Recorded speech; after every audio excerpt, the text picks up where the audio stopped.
Hi, just waiting for our guest.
Uh-huh.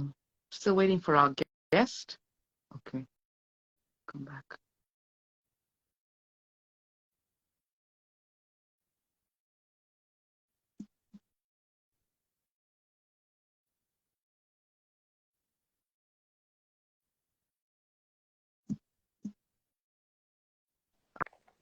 Oh, great. Wonderful. Hi, Vava. Hi, Harriet. How are you? I'm great. You can hear me? Yes, I can. Wonderful. I think we can start. We have 11 people who have joined. Hi, everybody. This is Harriet from Harriet's Botanicals. And as usual, as always, we love to bring you new information and new people to speak to about their experience and your experience. Today, we're lucky to have with us Vava Angwenyi, who's an industry leader in coffee. She's an exporter. And more than that, she works with communities in the Rift Valley, where she sources some of her coffee and builds sustainable supply chains. We're intrigued by Vava's work because of the fact that we also work with communities in the Rift Valley in the forest, sourcing our products or our feedstock. What's very interesting about Vava, I mean, she's an African woman She's an entrepreneur, a very serious entrepreneur, and she's also using some of our products, Arorwet and Mosipchot. So we thought this was a great opportunity to come live to you with somebody like her who can tell you a little bit about herself and also her experience with the products and how we can support ourselves as women in reproductive health. So, Vava, tell us a little bit more about yourself. I don't think I've done enough justice. Thanks, Harriet. And thanks everyone for joining this live today. Harriet is also another very phenomenal woman. I urge you all to read her story after this live if you haven't already. So a bit about myself. Uh, I work within the coffee industry, right from the producer side, export, and on the consumer side as well.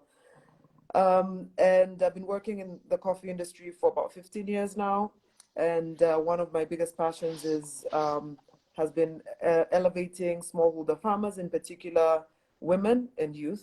So with a lot of the projects that we've done heavily in the Rift Valley of Kenya and the eastern part of Kenya, most of them have also involved a lot of women's groups in parts of Kericho, Nandi, parts of Meru, and of course, being a woman myself, I'm extremely passionate about women's health and anything that elevates women, and excited to have this conversation with you, Harriet. So that's just a brief intro. Wonderful. So can you tell us a little bit more about the role women play in your line of work? How many communities you work with, and like how much coffee you export vis-a-vis these communities, and how many women you impact? Um, well, women within the coffee industry and in agriculture in general in Africa, women form most 80% of, especially the labor side within the coffee sector. So women do majority of the work on the farms, be it the picking, be it, just setting up the farms. Um, and over the last couple of years, I've had, the benefit of being introduced to various women's groups whom we've also in the last couple of years managed to take their coffee to various markets across the world. And majority of my work with women's groups has been in the Nandi, Kericho regions, um, whereby we, worked with the women's groups to, one, elevate the quality of the coffee, help them. There was this whole initiative that was brought about by some of the men in those coffee communities to give the women bushes, coffee bushes, so that they can actually demarcate what bushes belong to their wives or their daughters, and we would take the coffee to market, with that level of traceability. So some of those projects have been quite successful. So I'm happy to say that over the last couple of years, we found access to markets, US, Europe. So there's people that buy, the Kapkiai coffee and coffees from Kabnetuni, FCS. I know those names may not mean a lot to some people, but to maybe someone like you, I don't know, they would. And also, like, we do work with private, estate farms as well. So, in Moranga, there are a couple of smaller estate farms that are individually owned, by women producers whose coffees we've also found a home for in the UK. And if you look at be it our IG or portfolio, you'll see some of this estate farms highlighted and their stories told. So in terms of like volume, of course, for the cooperatives which produce larger volumes, we managed to ship about, sometimes half container loads, which that's maybe 150 bags or so. But for now, the private estates where a producer may be bringing in about 20 to 30 to 50 bags, I'm proud to say that at least for some of those, most of those producers, we found buyers who buy their entire production each season. So what is crucial is not just to, produce good quality coffee, but to make sure that that coffee has a home, because at the end of the day, it's the income or what goes into the producer's pocket that really makes an impact on their livelihoods. So what you're telling me is that it's very important for somebody like you to be in this industry, because then you can segment the market and say you want to work specifically with women farmers or you can encourage farmers to give their wives and their daughters coffee bushes so they have a direct income. Yes, and also just for there to be that traceability, because there's buyers out there that are keen on just working with coffees that are produced by women, but you find that in a cooperative, type of system, if they all don't come together and agree that, the coffees that are coming from the bushes that are owned by women is going to be processed on separate days, as opposed to the coffee that's coming from, the bushes that are owned by men. If that's not demarcated, then you're typically just amassing all the coffee together, and you can't trace what coffee belongs to the women and what coffee belongs to the men. So, I mean, initially, I'll tell you, like, when this project started with Kamnetuni Cooperative years ago and Kapkiai, it took a lot of convincing, talking to the men, the elders, meetings, a lot of meetings were had. And then finally, a lot of the men agreed to give the women their bushes. But then that traceability has to go right down to the washing station, which is where the coffee is processed, so that the women, as they bring in their coffee on certain days, it's separated from the men's coffee. And then I'm able to actually confidently go to a roaster or an importer and say, I can vouch for this. Okay. Are we losing All you? of those steps in traceability that we go through, it's a lot, of course, it's a lot easier if the coffee is coming from an estate farm owned by, one person, and you're able to say, this is Ngoe Estate, yes, tick.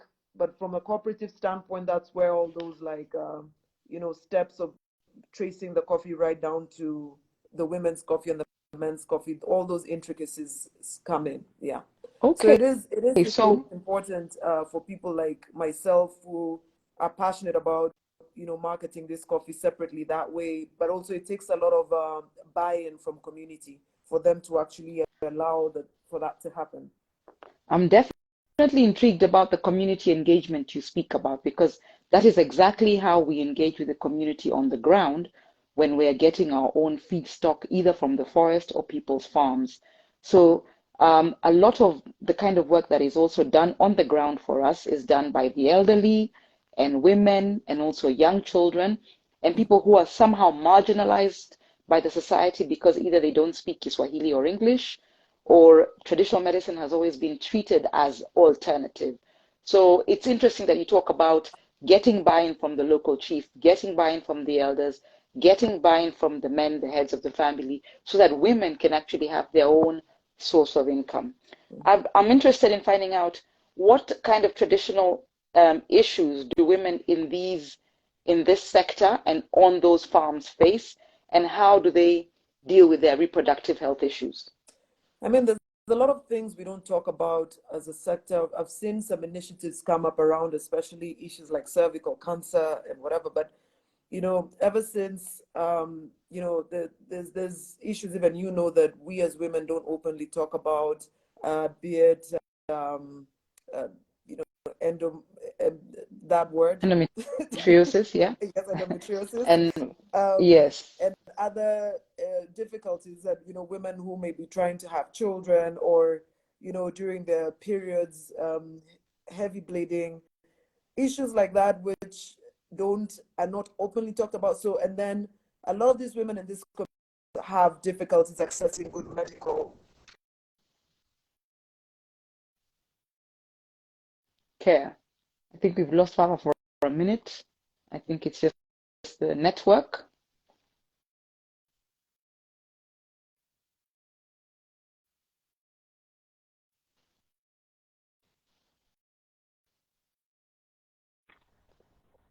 Please bear Hello? with us. Okay, can Great. you hear? Okay. Yes, it was a network problem.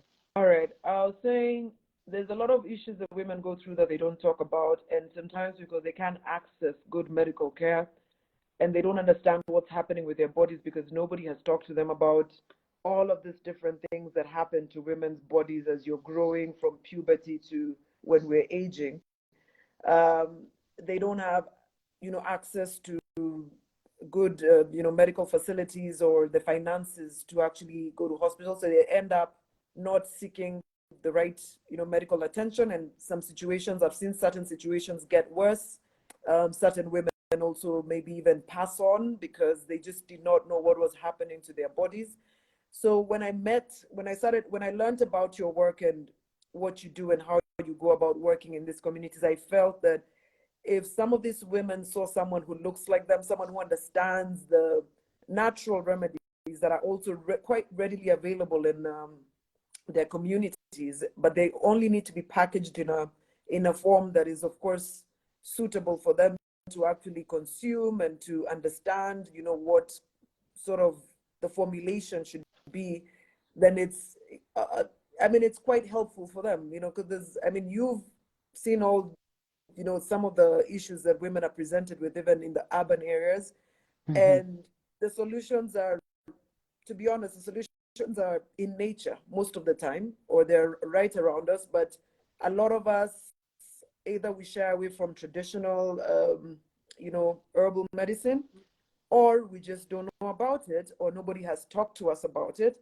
And I felt like this would be such a great initiative for the women that we work with in these regions, to actually, one, have access to the knowledge of, especially, like, after also watching a couple of your lives and seeing some of the experts you've brought on board who talk about just women's bodies and all the science behind our bodies. It'll be good for us to get comfortable talking about all that stuff that's happening and what to do about it, because I'm like, uh, there's a lot of changes happening, but some of us are also not able to maintain our bodies on a day to day, with the, fueling our bodies in the right way. So I feel, just from what I've seen at the disparities that these rural women experience, if they had proper access to, someone like you, people on your team, they had access to some of the products, it would really go a long way in, preventing some of the disparities we see. The other thing I notice is that every time, as women, we may even go to hospitals and you say you have a chest pain, or you say you have, these are the symptoms, sometimes the doctors dismiss you. They're like, oh, this is just, you could be having a heart attack and someone is dismissing you. They're like, oh, like, this is nothing. Because no, oftentimes that has happened to, I know some people, like women especially, you go to a hospital and your, doctors just like, this is just like something simple, like whatever. Then years on, They you find simplify out you have, that, yeah. yeah, they just simplify it. Later on, you find out you have fibroids, or like you have ovarian, cysts or things like that, and it takes, for people that really care about women's health, to actually be the people that are in these communities, like really talking to them. Because you've seen, like, you've heard of all of those gory stories of how woman goes and has, perhaps, is it an abortion in a forest, or like, just because, there's also those things of, sometimes sexual Stigma. abuse that could happen on farms, and someone is ashamed of, like, giving birth at a certain age, and they go handle it themselves, and then they don't get the proper care, and then it just deteriorates into a situation that could be avoided. So I think, for me, it's important to have that access to the knowledge, and for them to just have an option of an alternative, that they can actually afford. Absolutely. I mean, you speak about, I know about like young girls, 12, 13, 14, who are working, for instance, in the tea farms, and then they're having sex, in the tea farm during the day, and they're pregnant. They don't know they're pregnant. They don't know they can get pregnant by having sex standing up. They've got all these myths, and nobody tells them about when your period comes, this is what's supposed to happen. This is what could happen to you. And they're very vulnerable at the time, even by having to either work on the farms when they're not at school, or maybe sneaking out of school, or not affording school fees. So they're then on the farms again, picking tea or picking coffee. So we've tried to do a lot to demystify traditional medicine in this country. I mean, I think we've spent a lot of time. We spent the first 2 years just talking about the fact that traditional medicine is really plant medicine. So how you use the plants. And I think what people struggle with is standardization and the formula, because with time, because this is oral knowledge, a lot of this stuff is getting lost. So you might have somebody knew the formula was 10, then it became 4, then it became just one plant. And maybe that one plant is for something else, but everybody says that's the one you use for period pain. And Yeah. of course, without proper education, you'll have some people saying, take this one for an abortion, take this one if you don't want to get pregnant, take this one if you want to get twins, take this one if you want to get a boy, take this one if you want to get girls, take this one now if you want to get twin girls. All that information is out there because people do come to us and say, A, I just procured an abortion from some mama in the village. She gave me something, but now it's been a year. I'm ready to have children and I want twin boys. And they become very specific and quite demanding. So this is part of when we say, no, we don't have that formulation. We cannot guarantee we're going to give you twin boys. We are trying to solve reproductive health problems from the beginning, in the sense that we want women to be healthy, to be happy, to be empowered. Now, healthy and happy and empowered doesn't necessarily mean having children, because fertility really also means creativity and being able to nurture and also being happy yourself. Like, if your bits are working, so to speak, then you're a much better human being and you're resourced. As you say, you have now the Yeah. resources to approach life level-headed and Yeah. to be able to reach for opportunities and enjoy the gains that come from those opportunities. So I think as a company, even though we do treat primary and secondary infertility, ours is not just about giving women babies or helping people with fertility. We're really about empowering communities, empowering men, empowering women, and empowering the whole family. So can you give us a little bit more? Tell us your own experience with traditional plant medicine.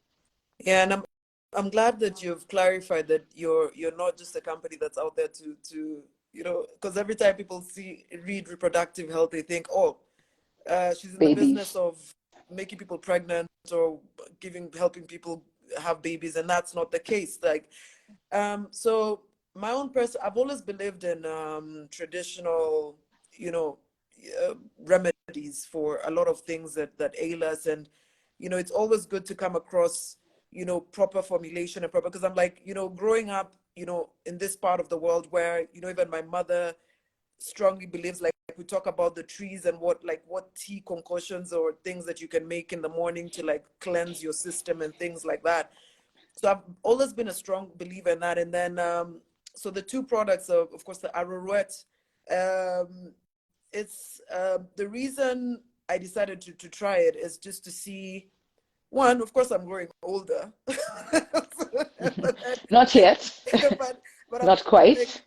there's there's all of these changes that are happening in our bodies and we don't get them. Like I was telling you the other day that when you had the live with Clear Shore, and she's a fitness trainer and she focuses on women's fitness, and it was a whole science class, and I felt like I was asleep during science class because I do know some of those things she was talking about that are happening, in the female body. And I was like, as women, there's so much that is happening in our bodies, and there's so much labor that the world puts on us, that I think a lot of us, when you internalize all of that pressure, it can really break you down. Like you can lose yourself if you're not like, center yourself, and also just find ways of how to deal with, you know, be it entrepreneurship, motherhood, all of that. So I feel like part of my journey with traditional, medicine has just been, um, one, the cleanse that it provides, like just, and also like the mental clarity that comes with just going on this journey where you're sort of detoxing from, you know, maybe years of abuse of, like, I don't know, you've been abusing your body Your own somehow. body. Exactly. Yeah. Because sometimes we're literally abusing our bodies without knowing we're abusing our bodies. But most importantly, we're not listening to our bodies enough, is what I find. Like a lot of us are not listening to our bodies until it's too late. And like you said, there's no point of living this life where you're working so hard and you're not enjoying the fruits of your labor. So I feel investing in our bodies is important. Investing in our health as women is so important. And it's good to find someone who truly understands um, women's bodies and the different journeys that the woman's body is going through, from puberty to um, menopause, you know, and Mm-hmm. all of that together, you know, once you find your person who can guide you, and provide like you know, like a proper explanation as to this is why you're taking this and this is what's in that. And for me, I found that through the Arorwet sort of journey, there's been, you know, certain things I've noticed even with my own body, just the be it just you're finally feeling things happening in your body. You're finally, you know, Absolutely. getting some sense of, you know, clarity in certain things. And then also just, you know, your body is literally like a car. If you don't take it to the garage, it's gonna break down. So I'm just like, now with Mosipchot, which is, I think you'll go into a bit more detail and explain to the audience who don't know what these words mean. But Mosipchot is sort of a blood cleanser, and also helps with like aches and things like that. I'm just like, it helps with especially if you're someone, I'd say like myself, who trains on a regular, and sometimes you're having these aches and pains, and also just as a blood cleanser, you know, if you've suffered things like diabetes and stuff like that. It's just, it keeps, I think, the blood sugar levels like also quite balanced. And more so for me, it's like been the joint pains and stuff like that. So yeah. So Yeah, yeah.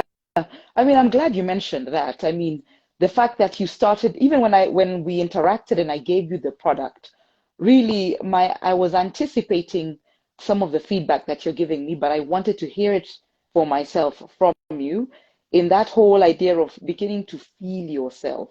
Because women come to me, but sometimes women come to us and they're completely blocked. They just say, I want a baby. And you, okay, ask them, what problem do you have? I don't know. I don't care.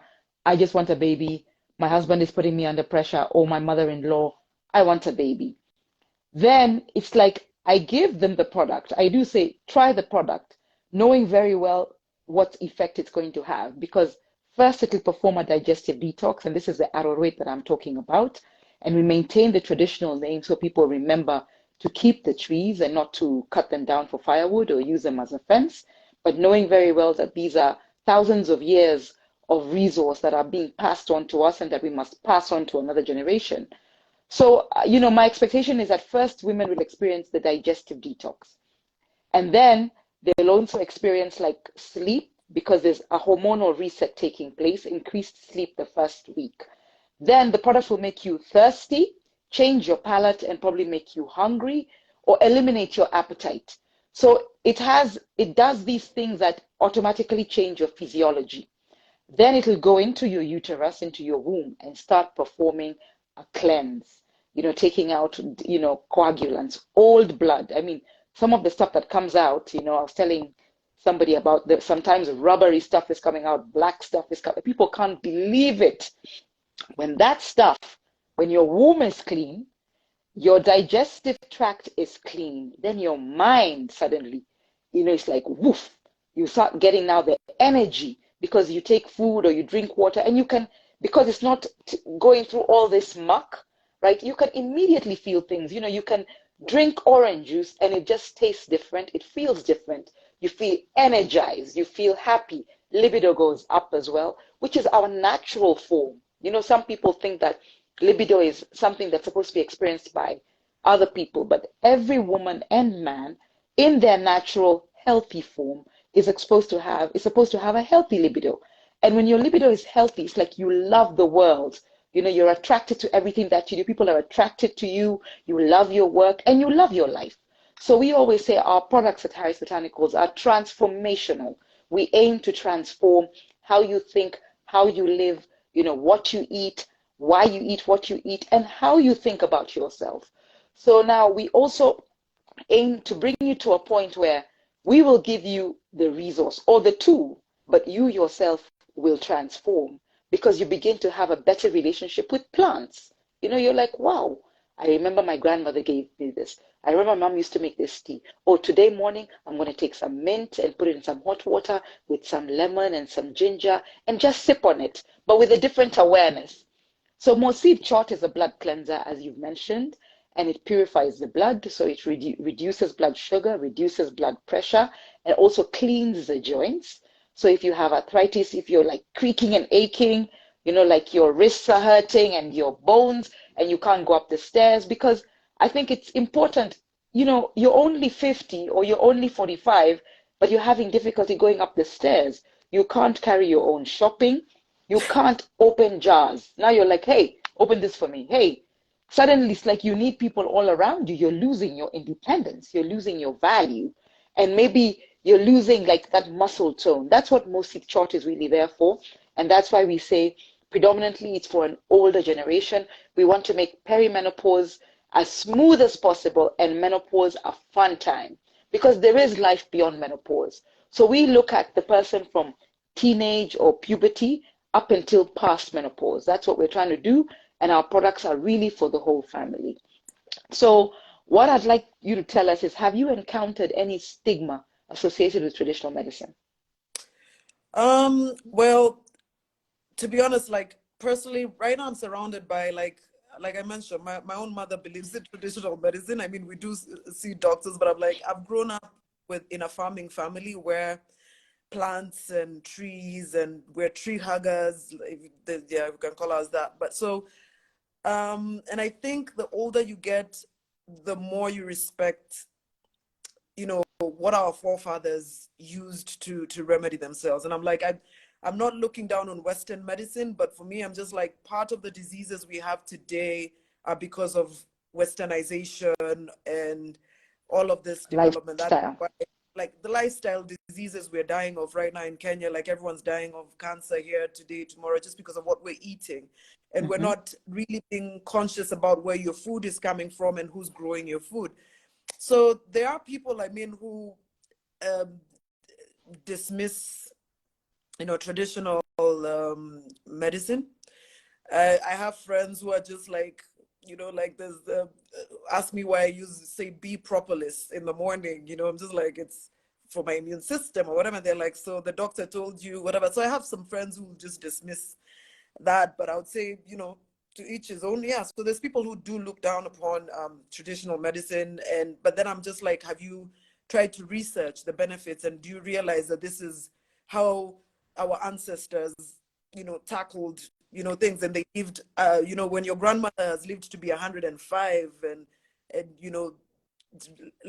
lived that traditional life of eating healthy, eating what's, from you kind of have to ask yourself why they live, to that age, and why we're dying, or like why life, for us younger people is kind of tougher, nowadays. Mm-hmm. So yeah, there's obviously people who put stigma on it, especially, just to say, like, the moment you say you're taking Arorwet, everyone thinks you're trying to have a baby, and I'm like, that's Have a not me. baby.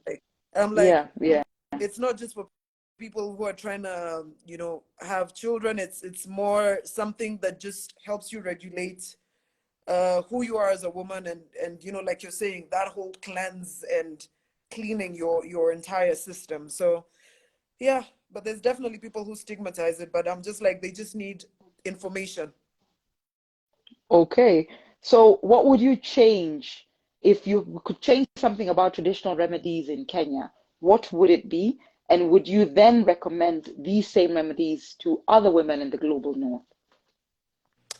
I would certainly recommend this, especially to my friends in the global north, to be honest, because I see sometimes how people struggle with certain um, ailments or needs and wants, and also because I think that society has more on the, you know, like, when you look at life maybe in London versus life in Kericho or Nandi, like, you're breathing more pure air out That's there, or even true. Nairobi and whatever. So I'm just like, definitely recommend it to my friends in the global, out there. But also, I would, to be honest, I feel like if more Kenyans knew about the value of traditional, medicinal options, we would have fewer like alarming deaths that we're seeing now because of lifestyle choices, because Mm-hmm.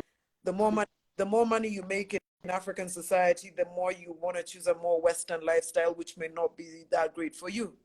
Mm-hmm. You start eating out a lot, you start, doing all of these things you're really not supposed to be doing. And I've seen a lot of people gravitate towards your product simply because maybe some of them may be a little too late, but because they realize sometimes some of the options that they may be getting at the hospital or whatever are not working, or nobody's really listening to what's really ailing them. And sometimes what's really ailing you is what you're putting inside your body, or Absolutely. and what, like, so sometimes going to like a Western doctor could not be the answer for you. Sometimes it's just listening to your body and what your body is really trying to tell you. So I think Uh-huh. if more Kenyans had more information around these traditional remedies, that would be great. But good access, because there's traditional remedies, and then there's people who are trying to also uh, not package them in a professional way, or in a manner that is certified, or in a manner that is the proper formulation. And more so, I think like products like this would really, like, if more women in rural areas knew about these options, because sometimes they resort to like some of the stories you've mentioned of like teenage pregnancies that happen on a farm, and someone tries to have an abortion, or someone feels like they're not worthy because they just can't give birth, and they go do something drastic. So I feel like interventions can be done, especially starting from the rural side, but also slowly to the urban areas. I think you can have a huge impact with just saving a lot of women's lives, because Oh, yeah, great. because I feel like a lot of women, when they cannot do certain things for their men, especially how as an African woman, maybe if you cannot have a child, or if you're experiencing certain things which are not easily explainable to Yeah. others, then it's like a stigma. So I think there is a gap there that can be filled with just education as well on these products. Yes, and we are certified. You mentioned certification is important. I mean, we have our intellectual property. We work with the University of Nairobi Pharmacology and Pharmacognosy Department, because what we have tried to do is modernize or institutionalize traditional plant medicine and take it from an oral form, and even like us, streamline the formulas that we use, take them for testing, and also work with gynecologists. We work with a number of gynecologists in the main hospitals, including the public main hospitals. So we are trying to bring everybody on board in terms of the practitioners, because we do work with the allopathic practitioners. We tell people, what did your gyna say? Or bring your report, because some people come to us kind of as a last resort. They're like, well, they said I need surgery. Can I postpone the surgery? Or can I reduce the fibroids so the surgery is less invasive? So you're taking me from, open cut to laparoscopic surgery. So there is a lot of that. You are right about the interventions that are necessary, and the fact that we all need to work together, as Africans, and say, these are the doctors, these are the nurses, these are the traditional practitioners, these are the researchers, these are the scientists, these are the consumers, these are people who will translate all that from one language to another. These are the media personalities who will take it on the radio. Then there's social media, a modern phenomenon, which we can then use to broadcast more about traditional plant medicine in this modern form, and even take it to that global stage, because there's Chinese medicine, there's Indian Ayurvedic medicine, there's European medicine, which we are all using, there's traditional ancient European apothecaries, which are there like Miti Shamba, so to speak. There's Native American medicine, there's South American medicine. It's just that Africa now needs to also bring forth its medicine. And this is why I encourage all practitioners, if you have a formula, either go to KEMRI or go to the University of Nairobi or go to Kenyatta University, and you will be assisted. And go to the Ministry of Culture, go to the Ministry of Health, get some help certifying your products and standardizing them, and then more people can benefit. Okay, so As we conclude, we have a few minutes. Please, Vava, tell us a little bit more about drinking good coffee or what it means to drink good coffee, because I think a lot of us don't know anything about coffee or very little about coffee. We go and have our lattes just because of maybe we like sugar, we don't even know. Tell us the value of good coffee and what good coffee is. Well, I think to put this succinctly, good coffee in my world is when you actually know who grew the coffee. It's like Okay, if you can trace it down to a farm, it just adds that extra joy in that cup of coffee every morning. So I am extremely passionate about storytelling, and taking it as, you know, down to the ground as much as possible for the people that buy coffee from us, narrowing it down to who the producer is, what the process is, just what the labor of love that went into producing that cup of coffee is. So that's simply how to put it. I mean, I don't look down on people that put milk and sugar in their coffee. That's fine, to each their own. But I know that a lot of us Kenyans are also just getting used to maybe trying a nice black coffee without the milk and the sugar. So I'm just like, let's also support producers around us, producers in Kenya. Support your uncle who grows coffee, support your relative who grows coffee, find out more if they can about them. more about them. And yeah, it's just like the food you're eating. There's more joy knowing where your kale and your spinach comes from, you know. Yeah. That's true. And is it more artisanal? Can we say that, for instance, maybe you're dealing with smaller batches and like the process is more unique and more hands-on and more people are involved? Yes, we call it, in the industry we call it specialty coffee. Then there's micro lot. So I focus more on micro lot type of coffee Hmm. export. So when we talk about micro lots, those are the smaller lots that come in 10, 20 bags, 30, 50.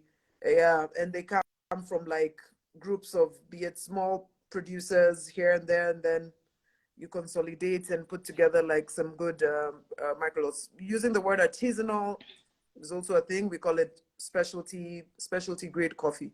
Yeah. Okay, wonderful. So I think we're coming to the end of that and we made good time. I don't see any questions. I think this was just more informative than anything else. I don't see anybody raising their hand. Thank you so much, Vava, and I hope we can chat again as you continue your sort of like Harriet's Botanicals journey.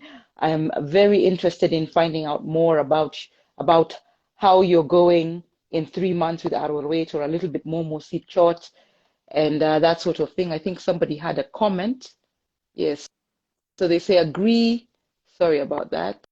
Aha. Agree 100% with Vava Coffee. Knowing where your coffee comes from is great. We got at least a comment. Somebody else said hi. Coffee Bean said hi. And it was Torsten 2051 who was agreeing with us. Okay. So I think that's it.